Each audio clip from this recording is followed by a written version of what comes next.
And we are back.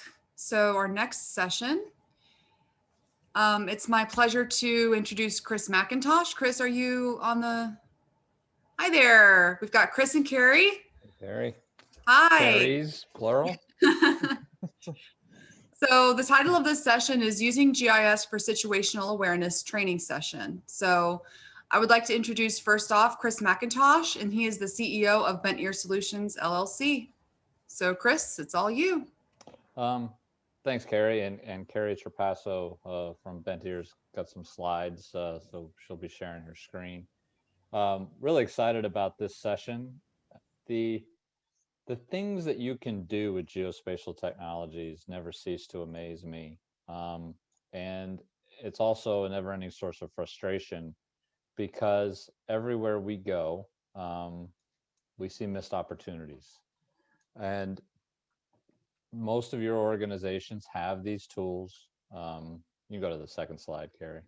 Have these tools and have these capabilities and pay, and often pay for these types of software. But you're still struggling to make decisions. And this is a slide that we borrowed from Tom. How do you get the information that you need when you need it? How do you organize information? How do you get real-time information and visualize it in context with static information? How do you make good mitigation and risk management decisions that need to be based on data? All of these things. And the tools are more accessible than ever. The data is more accessible than ever. So really the only barrier to adoption of these is knowledge. So what we're going to do today, and I'm really excited about, is Carrie Trapasso, who runs the GIS program at Bent Ear and came to us from the Pennsylvania Emergency Management Agency. Is going to show you how to do it and how easy it is. You can go to the next slide. Now, how do you take massive amounts of data and turn it into information that you can use to make a decision? At the same time, you have vendors and you have ads and you have all these people coming to you with new ways of doing things and shiny pennies, and pace of technological innovations is only increasing. How do you keep up? So we're going to kind of walk you through understanding that. The next slide. We use the emergency management cycle as our framework. This applies whether you're in public or private sector. You've got to deal with things. You have different needs in each phase of the cycle. Yeah, whether it's a blue sky day, or you're working on prevention or mitigation, or you're responding and you're in the middle of a crisis and trying to transition to recovery. Every day, all of you are in some phase of this or multiple phases, but the tools are the same. Next slide. And I'm going through this quickly because I want to get to Carrie, who's going to show you the good stuff. And this is the process of how you do it. You identify your needs, and that involves a conversation. What are the questions you're trying to answer? What are I often say it's 2 a.m. and the phone rang and somebody said something went boom. You probably got 10 things in your head you want to know, and then you got to call somebody else, maybe a boss or a director or a senior vice president, depending on your organization. And that person probably has 10 questions that you know they're going to want answered. So have you written those down anywhere? Have you sat down with your technology providers and shared those with them? If not, why not? Because without that, you can't identify the sources of data. And I think we're going to build a weather dashboard today, right, Carrie? Yep. So in this case, weather data from a few different sources. You can't identify how you want to see it. What's it look like? What securities? How do you want it symbolized? How are you using it? You don't know what form factor that you need it in. You may need it as a dashboard for one person and a mobile app for somebody else, and then you can't figure out how to keep it all running. So it starts with a conversation, and a conversation is better from a position of knowledge. So the purpose of the rest of this workshop, and I'm going to shut up and turn it over to Carrie, is to show you how to run through this process in 30 minutes. So I'm real excited to see that. Carrie, over to you. All right. So let me just get set up here. I'm going to be predominantly working in ArcGIS Online today. A lot of you probably have access to that. So this is just the ArcGIS Online home screen. I'm going to click on map. All right. So I'm going to sign in. I am part of Bent Ears ArcGIS Online organization. You notice that I don't have a lot of options and I can't do a whole lot here. I could do some things if I'm not part of an organization, but again, I'm going to sign in since many of you probably are going to be approaching it in that regard. So just give me 1 second here.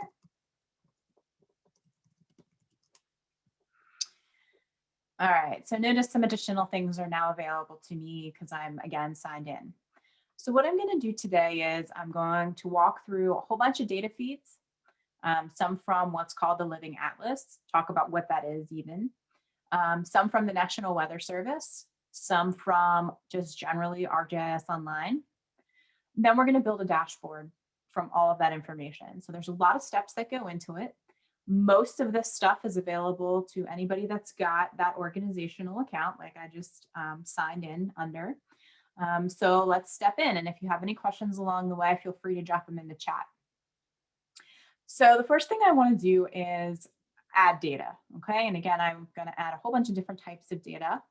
So I'm going to come in here and say, I want to search for layers. I could have also said browse Living Atlas, but I wanted to come in this way to show you a couple of different things. By default, it's going to say my content. So that's anything that you as an owner within your organization have, you could add.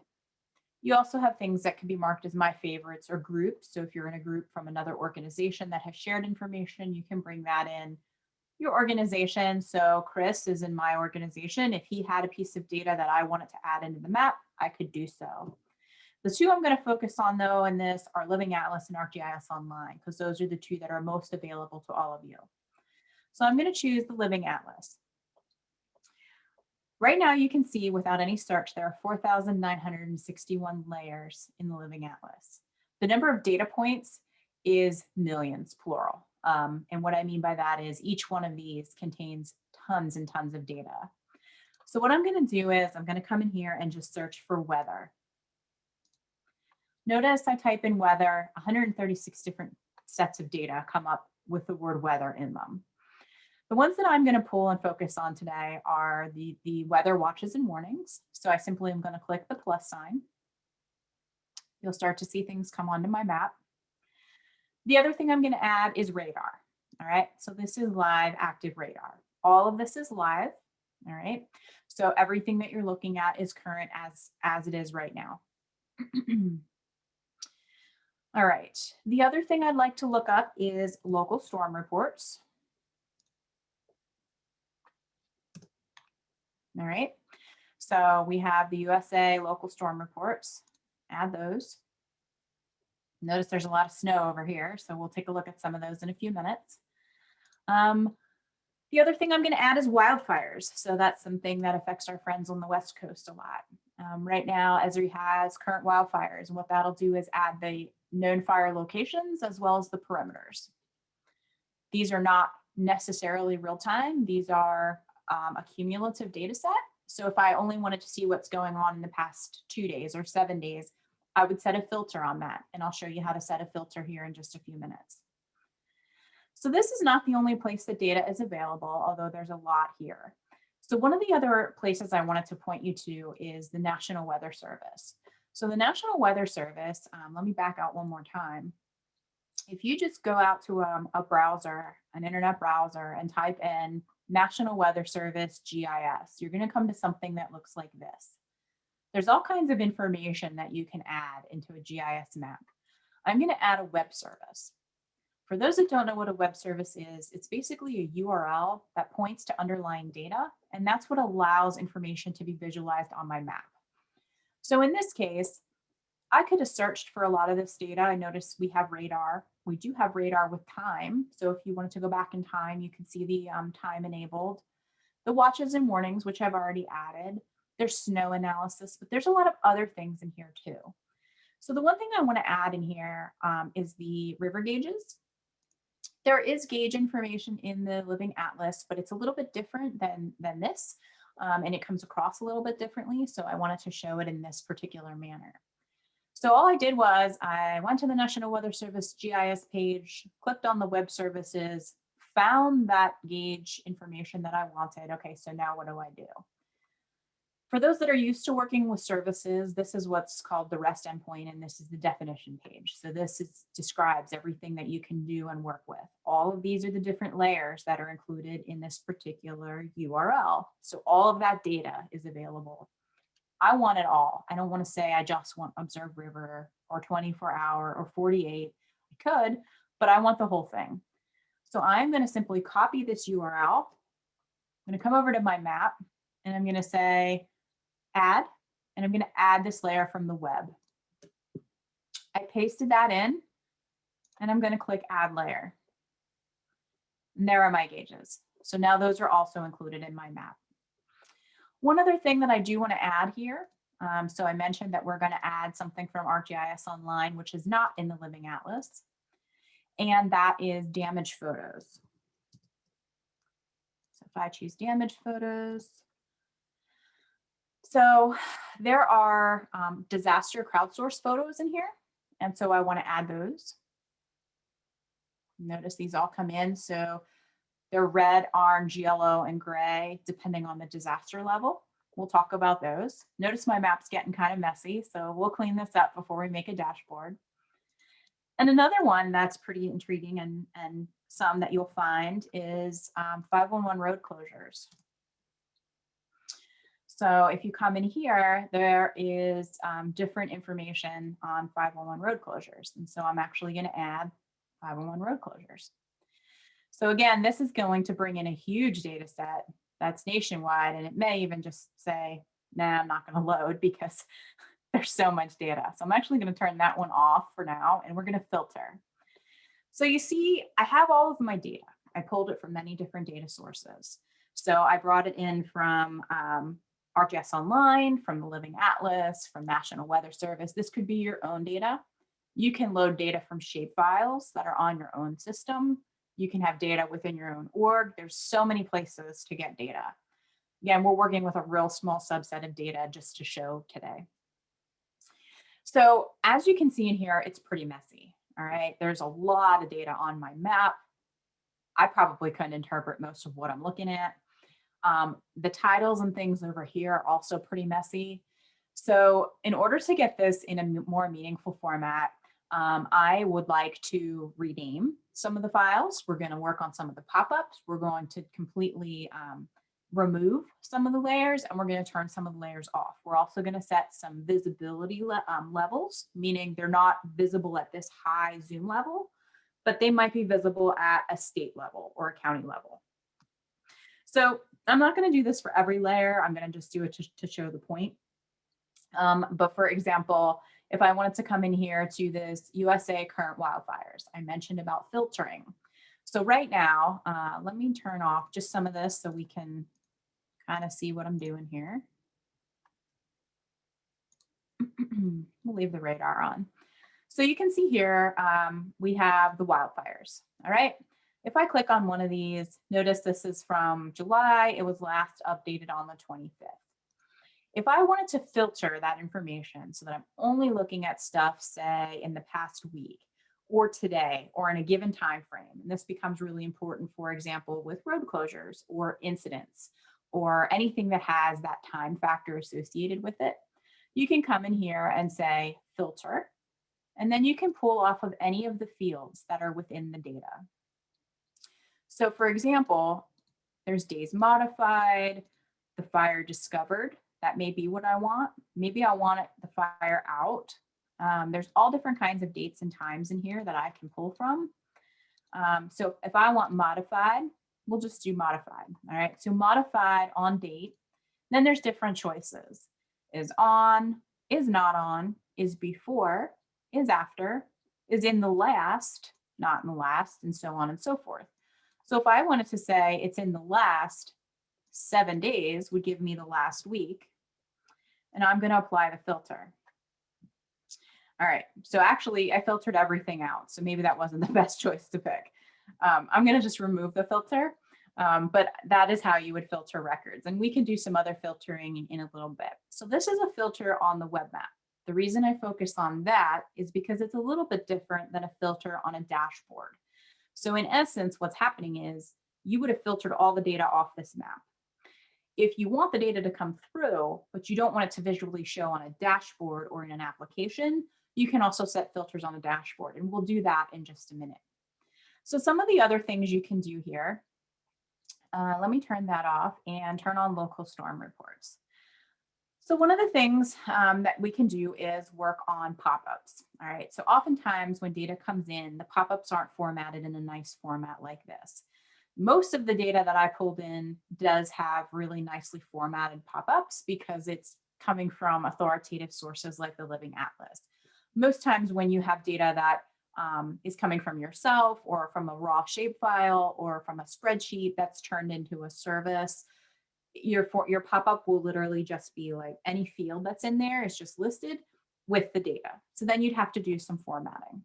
So in order to format the pop-up, you can come in here and choose configure pop-up. So what I'm looking at right now is this is a custom configured pop-up. All right. If I didn't want it to be the custom configured pop-up and I only wanted it to show a list of the attributes, I would come in here and choose a list of field attributes. So notice what my pop-up looks like here. And if I say, hey, I want a list of field attributes, I could then say which ones I want to display. If you had editable fields, you could also check fields that are editable in here. In this case, we'll just display them all to show you what this will do. Notice too, there are some custom attribute expressions. These are arcade expressions. So if I come in here, show you what one of these looks like. Basically what this is saying, it's taking all of the different information and giving it an action or a function. So I think what this is saying is it's only going to show up when it's one of these events, meaning there's probably other things that are reported. So if I were to say, okay, and come in here, notice that my pop-up is completely different. All right, so now it's literally all of my fields from my table with all of my data. The other way was a lot more meaningful. So again, you can format. If I would want to do something different with that, I could do a couple of different things. Again, I could just come back in here and configure. I could say, I just want a description from one field. I don't know how useful that is, but it could be. A custom attribute display. So this is what was in here before. If I click configure, I could just type in, let's see, local storm report. To add fields that you want to see in this particular pop-up, you click this little plus sign. All right.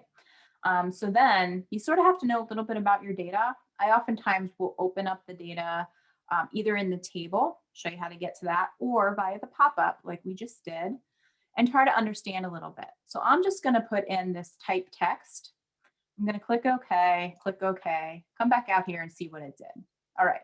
So this says local storm report snow. Great. If I wanted to give that even more formatting, I could come back in here, go back into my custom attribute display. I can then say I want this to be bold, underline, and I want it to be blue. That's what it's going to look like. Click OK, come out here and notice it's changed. So again, that's how you change any pop-up. Sometimes you want pop-ups to display and other times you don't. So for example, if I didn't want the user in the dashboard or this map to even know what information is in, I just want it to be a visual, like I don't want them to click on it, we can completely disable that pop-up. So to disable, you would simply click on, again, these three dots and come here and choose remove pop-up. Then when I come in here and click on the feature, nothing happened. It just zoomed in because I double clicked.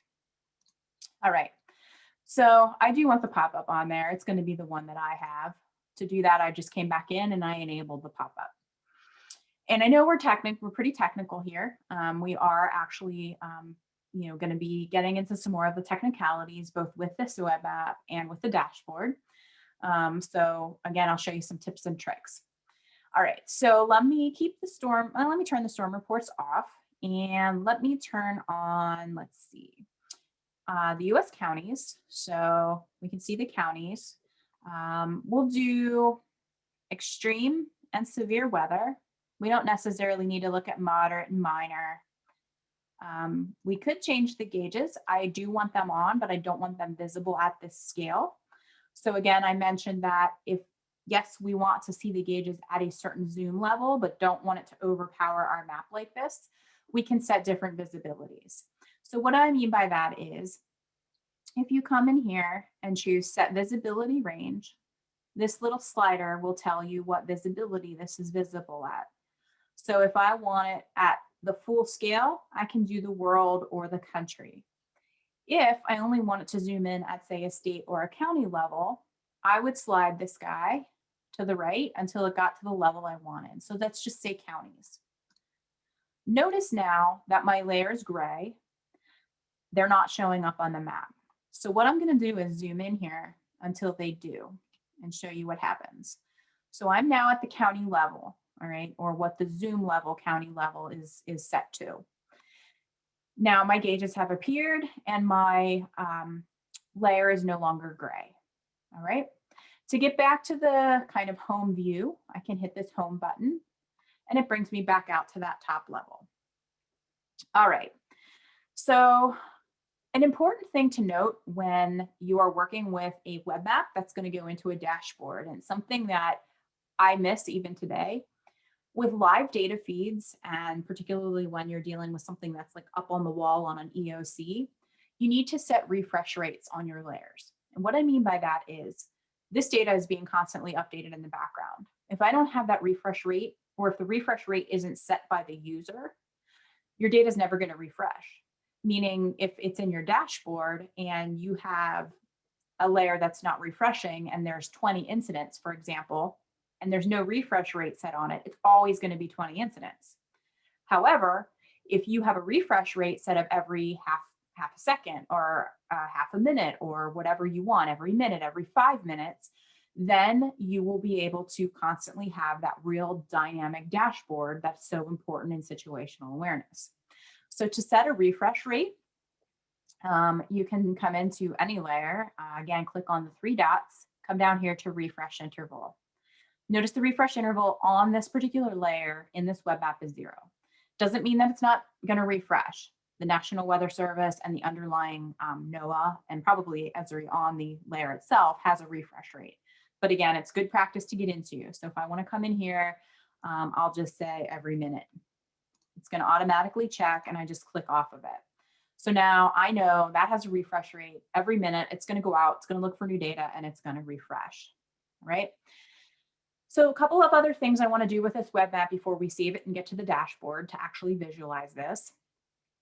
Again, renaming, if I want to rename this layer to stream gauges, I would simply click on the layer, the 3 dots, come in here to rename.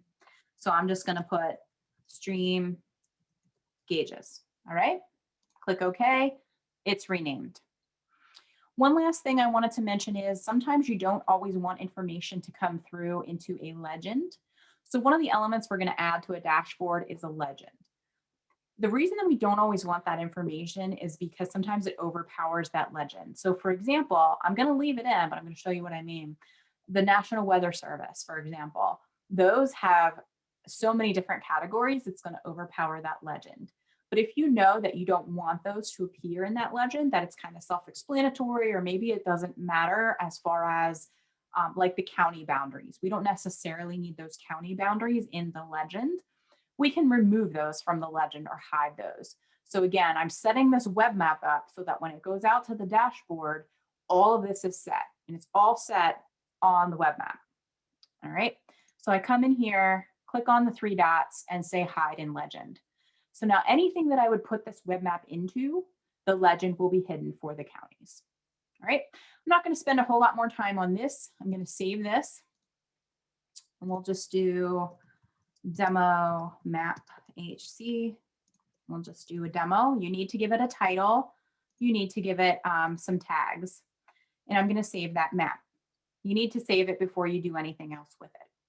So now once you have a web map set, you can do many, many things. You can put it in a story map. You can create a template. You can put it in a dashboard. That's what we're going to do today. But what I mean by that is you can click this share button. And yeah, it'll share with different people just like you would think. but you can also create an application. So I'm going to choose create a web app. A couple of different options. So there are configurable applications in here. Again, all of these types are here, and basically they're a low code or no customization type option that you can choose and put your information in. Web App Builder is a very powerful mapping tool with about 70 different widgets or tools that you can customize and configure. Today, we're going to do a dashboard. All right. So I'm going to come in here and do a dashboard. Now, some of you on the line might be saying, what about beta? So there is a beta version of dashboard. You approach it a little bit different. You actually approach that from your organization. There's a drop down and you say dashboards and you go in and create. Today, I'm going to create it in this particular version just to keep it simple. All right, I'm going to click done. And what this is going to do, it's going to automatically open, create a dashboard, and it's going to have what's called a map element, which is my web map. Okay. So this should look exactly like the web map that we just created. Notice there's really not a whole lot I can do with this at this point. There's nothing to turn layers on or off, even though we know we've got all those layers. There's no legend. There's nothing that tells me anything about this map. I actually don't like the background necessarily, so I might change that. So at this point, what I think I'm going to do is add a couple of elements around this dashboard. So the first element that I'm going to add is what's called an indicator. And I'm going to try and hit many of these different ones for you to show you what they all do. And the ones that I don't, I'll try to talk about if there's time. So before I add the indicator, let me do the legend. So remember I mentioned the map legend. So this is what the legend is going to look like. If I hit done, remember I mentioned all of those different symbols from the National Weather Service. So yeah, so all of that stuff is in here. So again, you probably want to hide a lot more in your legend than what I did. But notice too that the counties don't show up in the legend. So if I go a little slower, it's just the weather. Now, why is the weather only showing up when I know that we've got more information? So this is a dynamic legend, meaning if you have layers that are hidden or turned off, they won't show. So if I were to zoom into the county level and the gauges are still turned on, notice those are turned on, they should appear in the legend. And there they are. So again, this is a dynamic legend. And we'll just put it over here so you can see what the legend element does. All right. So let me go back out to the zoomed out level of my map. And let me now add an indicator. So what an indicator is simply a count or a sum or a number. It's just a general number of something that's going on. So if I choose indicator as my type, and I come in here and say, all right, which layer do I want? I'm going to choose Weather Watches Extreme, and I'm going to click it. So right now, nothing is going on, all right, as far as extreme. I know there's other things going on, so we'll look and add a couple others then. Couple of things you can do with this. So under this general tab, there is something that's important called last update text. Again, this ties in directly with that refresh rate or that refresh interval that I was talking about. So if you've got that toggled on, notice here, this is going to say last update a few seconds ago. If you have a refresh rate set on your layer in your web map, I set mine to a minute, it'll say updated a minute ago, updated 30 seconds ago, updated a few seconds ago. If it's a 5 minute, it'll say updated 2 minutes ago up until 5 minutes, and then it'll start over again based on that refresh. If you do not have a refresh interval, it's going to say last update 20 minutes ago, 40 minutes ago, 2 days ago, 24 days ago. So that's why that refresh rate is really important. I'm actually going to turn that off for now. We don't need to see that. So with this indicator, a couple of things. I want to give it a title. So this is NWS Extreme. All right. Two places that you can work with the title of this, and I'll talk about both of them and why they're in different places. So one thing that I can do with this data is give it a reference. So what does that mean? It means that I can have a fixed value, a statistic, or previous value. So if you are storing previous information, you can use previous value. If you choose statistic, you can set up a statistic. If I do fixed value, which is what I'm going to choose 1. So what does this really mean? What is this saying?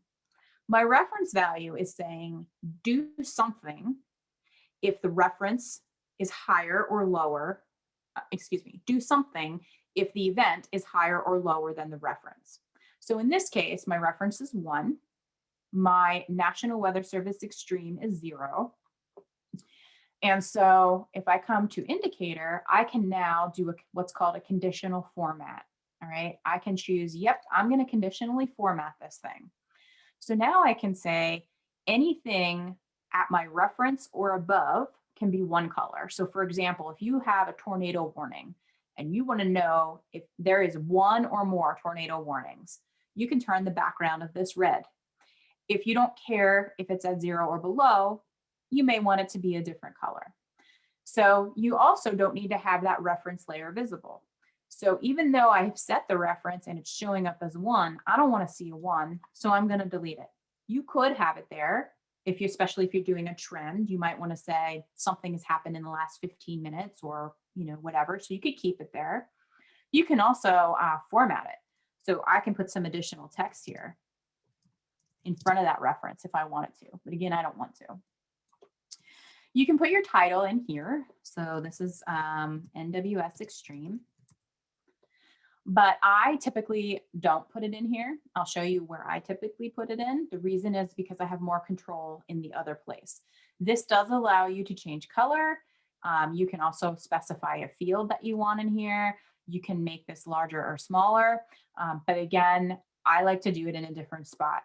Personal preference, but I think visually it depends on what you want to do. So I'm going to delete that as well. So my styles are the same for right now. All right. I could make it that anything at the value or above my reference turns this a different color. I could also style it for anything at or below, or style anything for below my reference. I am actually not going to do either thing here. I also could include an icon. So if I wanted to include an icon, this is National Weather Service Extreme. Let's just pick that. I can do different icons depending on higher than my reference or lower than my reference. If I come in here, I can then just do I'm looking for something with sun. All right, I'm not seeing it. So I'll just pick this one to show my point. So I've picked 2 different icons again, and I'll show you where we're going to actually change this information. So we've set up that reference. We have turned on the conditional formatting. I'm going to come back over here to the general tab. Notice now my general tab is a little bit different. So again, we started with that general tab, and right about in here, there was that last update text that I mentioned. That's not there anymore, it's up here. So I can choose to include that or not. So no data means that if for whatever reason your data feed doesn't have a data point logged, you can enter whatever you want it to show. Right now, if there was nothing coming in from the National Weather Service Extreme and it wasn't marked as a 0, it would just say no data. Oftentimes it's not useful. So you might want to say like no current watches and warnings or something like that. To do that, you would simply come in here and click edit. I want to focus on this for just a second. So here is where you now set the style for value at or above your reference layers. So for example, if I wanted this background to turn red as soon as it hit my reference or above, I would come in here and choose this background. If I wanted my title to be something different, I could, but I'm going to give it the same title. So I'm just going to put NWS Extreme. I'm going to format this by clicking bold and centering it and choosing a value. All right. My text color is going to be black. All right. And I'm going to leave everything else the same. So when I click done, notice that my background is not red. I don't have a title. I didn't title this one just for time's sake. So that is basically how we dig through an indicator. All right. So a couple other elements I want to walk through. I know, we want to show some different things here. So if I want to come in here and add a chart. So there's different ways we can add a chart. So if I want to know a graph or a chart of a trend, so if you're storing trend data, you could put that in here. If I wanted to know the local storm reports, I could put those in, or anything that's got differing values. In this case, I'm going to look at gauges. So if I come in here and choose stream gauges, I want to put the observed river gauges. All right, so I'm going to choose observed river gauges. Nothing happens when I put it in here because it doesn't know what to look for. So because I have, hundreds and hundreds of gauges, and all I'm going to look at is which ones are minor, major, or action stage, I want to choose group values. And then I'm going to come in here to the category field. And again, you have to know a little bit about the data so you can spend some time with that previous. I'm going to choose status. Notice some things came in here now. Observation not current, no flooding, low threshold, major, out of service action, not defined or minor. Again, I don't want to necessarily include that update, so I'm going to turn that last update text off. I'm going to just call this gauge chart. All right. So I'm going to work with this chart a little bit. I can give this chart a title. So this can just be gauge levels. Again, these are observed gauge levels, so I could put that in my title. One thing I want to point out here is by default, it's going to include all categories. If I hit load categories, here are all of the categories. Now you might think, all right, well, that just means I have to delete them from here if I don't want to see them in the chart. That's not the case. So for example, if I just clicked out of service, notice it's still here. It's just not showing as a category. So if you want to filter, and this works on any of the elements in a dashboard, if you want to filter any of the data, you can come in here and choose filter. And I'm going to, again, filter on the status. You can do equals, but then you'd have to do multiple ones, or you can do include. This allows you to select multiple values. So I'm going to do major, action, and minor. So now notice in my chart, the only things that are showing are gauges at that action, minor, and major level. So if I come back in here, you can work with the values. Again, I can label the axes. For time's sake, I'm not. But I want to focus on this series tab for a second. So right now, everything is the same color. I don't want it to be all the same color. So if I don't want it to be all the same color, I can say, what are my bar colors? And I can do by category, and it'll bring in all of the different categories. So for example, if I wanted my major to be red, I simply click on the color and change it. My minor, maybe I want that to be orange, and maybe my purple I want, or I'm sorry, maybe my action I want to be yellow. That corresponds to the colors on the map. So one other thing, you can turn this into a line graph or a smooth line. So I want to go back to that bar, again, back to the categories. There are my different categories. I can also change the labels. So if I come back here to this category axis, here's where we define what categories are going to be on there. So if I come in here and click on action, minor, and major, notice now my labels have changed. So I'm just going to drop this in, and I'm going to put it right here at the bottom. So now one thing I want to point out is, notice there are these gaps between each of the elements. Sometimes you want those gaps for clarity, other times you don't. Sometimes it's hard to see those. If you don't want that gap, you simply click an element, hit your shift key, and then drag it. Notice my little tags are now green. If I drag it over one of those tags and let go, I no longer have a gap. And you can do that with any element. Another element I want to show you is this pie chart. So if I come in here to this pie chart and do local storm reports, again, I want group values based on the type text. So I'm using a count. If you've got other kind of statistics that you want to look at, you can look at those here. Notice that most of my stuff is going off the chart here. So I want to come in here to this chart start angle, and I'm going to slide it. So what that did was it moved everything over so that I could actually see it. Again, I'm going to filter this data. I only want to see type text that includes, let's see, snow, heavy snow, or non-thunderstorm wind damage. All right. Again, you can come in here and change all the different colors. You can change all of the different labels, just like we did in the chart. I'm going to choose done. I don't want a gap between my chart and my pie chart, so I'm going to hit the shift key and drag it and drop it. Notice there's no gap, and I have my chart. So I'm not focusing a lot on titles and labels. Again, I showed you how to do the title and the indicator. The title is done the same way no matter what. Let's see. There's other things that we can do here, which are a header. So if we come in here to the header, one little trick, it always wants to default to the title of whatever dashboard it is. If you don't want that, simply hit the space bar. It's kind of a little trick. And click done. Where I'm going with this is I'm going to add a selector. So sometimes you want a user to be able to click like a state and filter and zoom right into something. So I'm going to choose add selector. I want this to be features, and I want it to be the US states and territories. All right, so I need to tell it though what I want it to be, and I want it to be the name of the state. So notice here we have the name of the state. I'm going to just change this to be 56 because it includes the territories as well. So once we've done that, we can give this thing a label saying choose state. All right. It's going to by default always go with how you have it sorted. So in this case, I have it sorted ascending by name. Simply click sort.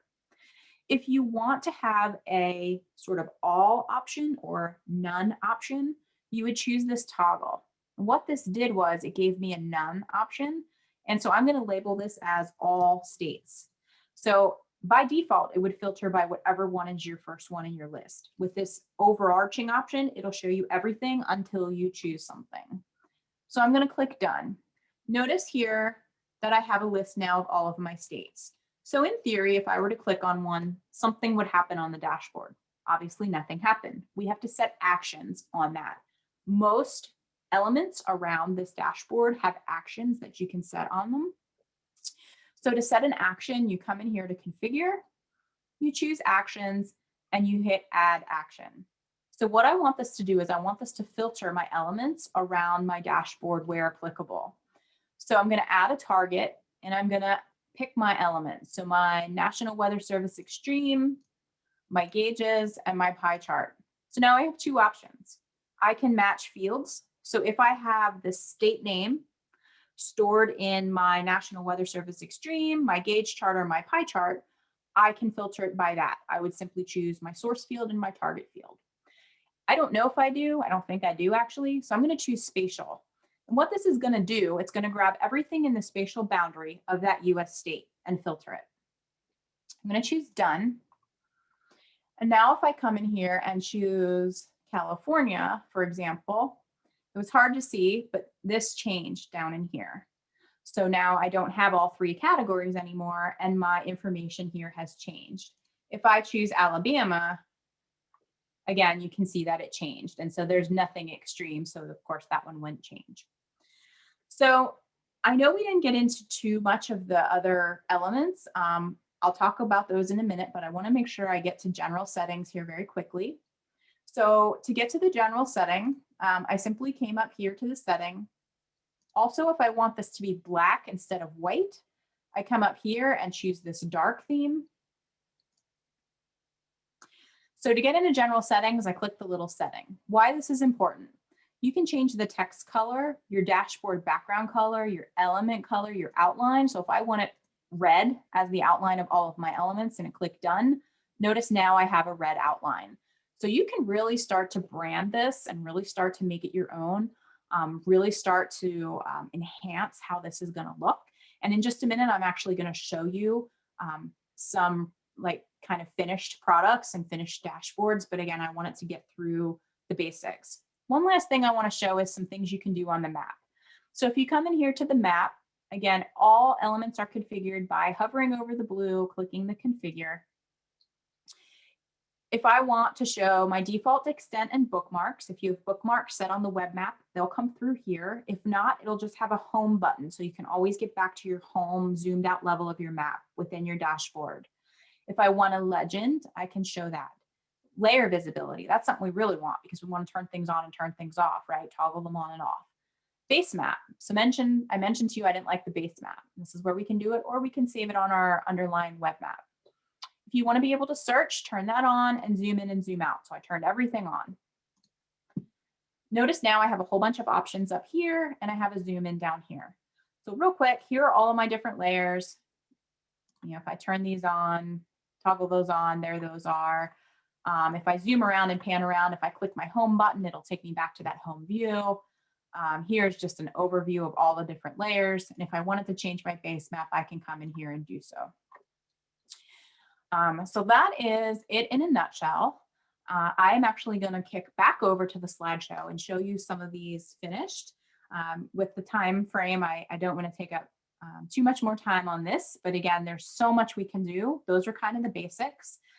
Real quick, the other types are a gauge, a list, details, rich text, and embedded content. So what each one of these is, we did the pie chart. The indicator gauge is simply that. It'll show you how much of something of a total. A list will give you a listing. So if I wanted to know a list of all of the National Weather Service extreme, I would just choose the list. Details would give me more information. So if there's a detailed view, photos, things like that.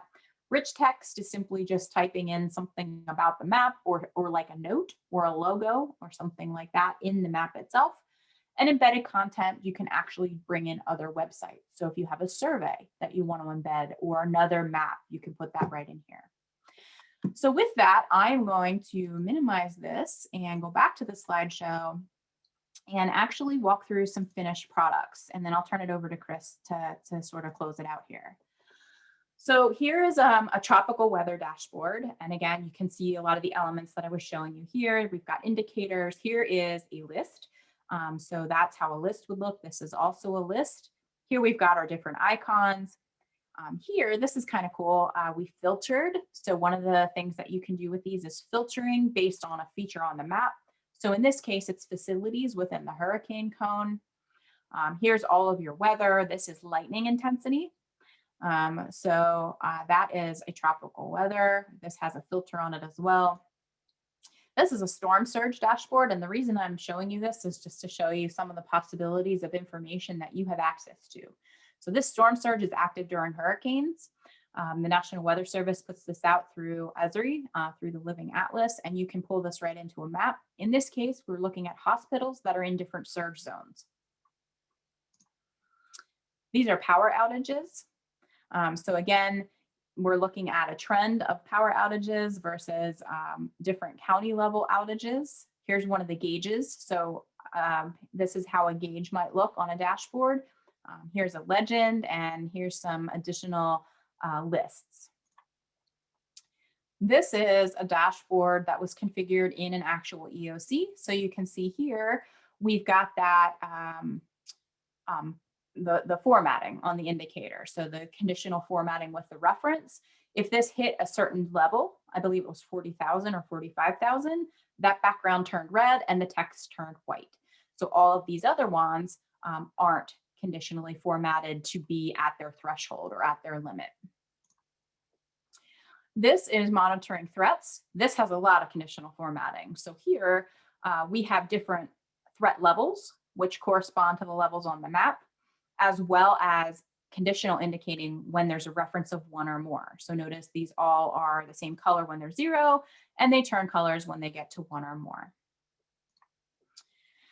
And then I just wanted to mention that you don't always have to do dashboards. So today we did dashboards, but the web map can generate many different things. I mentioned Web App Builder. I mentioned all of the different configurable templates. I just wanted to show you an example of a Web App Builder, which is here. So this is actually our All Hazards Consortium Fleet Movement application. And again, we have a lot of the same information, but it all started with that web map. So that web map is super important. And here we're looking at it a little bit more. Here's a custom pop-up. So remember, we talked a little bit about pop-ups and how to customize. So this is a custom configured pop-up. And then dashboards don't always have to be map centric. So this is one that we put in here just to show that, yes, we can have a lot of this as far as maps. And yep, that was front and center in the one we did and the web map we started with, but it doesn't necessarily have to be the star of the show. So in this one, we're looking at charts and graphs and lists and lots of other things. So with that, I'm going to turn it back over to Chris to close it out. Thanks, Carrie. So you can see in about 43 minutes, Carrie walked us through from understanding that decision maker needed to see some things about weather and turn that into an information product that could be up on the wall in an operations center or on your iPad or on your desktop. It's that easy. And it really begins with a conversation. There's so much data available to you, so that can be turned into information. There's so many different ways of doing that using these three systems here that you see on this slide. System of record, such as National Weather Service, the analytics that she showed using the filters and different tools that are available. And then how do you look at it? That's your system of engagement. There are a lot of factors that you can think about as you get into it. How are these things being used and in what way? But it really comes down to that. And most of you have this technology available to you. So if you take nothing else away from this presentation, I hope you take away from the fact that have a conversation, get a better understanding of what you don't know, and understand what you already own and what you can do with it. So I think that's the last slide. With that, Carrie, we'll turn it over to you. Maybe if we have any questions or any comments. All right, so I do have one question in the Q&A for you both. It says, this is from Dave Jones. It says, Carrie, this was a great overview. Thank you. You mentioned Esri's Living Atlas being an authoritative source for data. Do you know if the National Weather Service considers Esri as an authoritative source for weather information or just a source? This is important due to bandwidth issues that the National Weather Service is experiencing, and I know they're looking for alternative ways of delivering their data. Thanks. Yeah, it's the other way around, Dave. Esri looks at NWS as the authoritative source, and Esri is the distribution channel for that data. They have a very close partnership in that, but the NWS itself as the government agency is the authoritative source, and Esri is merely distributing that content with some enhancements along the way. Carrie, do you want to add anything to that? No, I think you've covered it, and as far as bandwidth issues, this is why that's such a problem, because this data is being disseminated and used in so many places and in so many ways. And, a lot of people are using it, not just off the National Weather Service page, but consuming it through applications and things just like I just showed. And so what Dave is referring to is the National Weather Service is probably, they're in discussion right now to scale down some of the usage of their data. And so that's what this is referring to. Any other questions? I think we're between a lot of people and dinner on the East Coast anyway. So. We have a question. This is from an anonymous attendee. They ask, can you speak to the importance of a documentation and governance process within an organization? Yeah, I'll start with this one.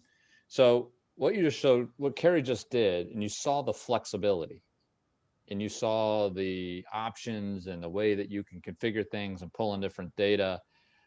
And that flexibility is what makes these tools amazing in answering questions. But it's a double-edged sword, because if you don't manage that flexibility, you can end up with applications and maps that you don't really understand what they do. You don't understand, like the conditional formatting that Carrie showed. What is that threshold to turn the indicator from white to red? So documentation is a huge part of successfully using these tools. What does it do? Where's the data coming from? What's the source? What's the refresh rate? So people know, like most people don't know how often Weather Service radar is updated. It's not real time. So having that documented in there so people know what they're looking at, what analytics are in play and how that's being visualized. Governance has to manage that flexibility. Not just, just because I can doesn't mean you should think. How do you prioritize projects? How do you ensure that planning, operations, and tech and GIS are all working in concert with each other so that they're all supporting each other instead of going down their own stovepipes of excellence. These are the two hardest parts of managing this programmatically, and we collectively spend an inordinate amount of time with people setting up governance structures and ensuring that documentation, standard operating procedures, job aids, all of these things are done every time one of these things are built. Carrie, do you want to add anything to that? I know I kind of monopolized that answer. No, I just think it's super important. We talked about tech today. Technology is the easier part. Governance is the hard part, right? Getting people to understand what it is they're looking at and interpret the same thing. Oftentimes we look at many different audiences. You have your executive staff, you have decision makers, you have, boots on the ground, maybe field staff, maybe if it's an EOC, like a situational awareness section. Each person is looking at similar products or the same product with different eyes. And so governance and what is around that, documenting all of that and what it means is actually more important than what is on the screen. Yes, I agree. Excellent answer, guys.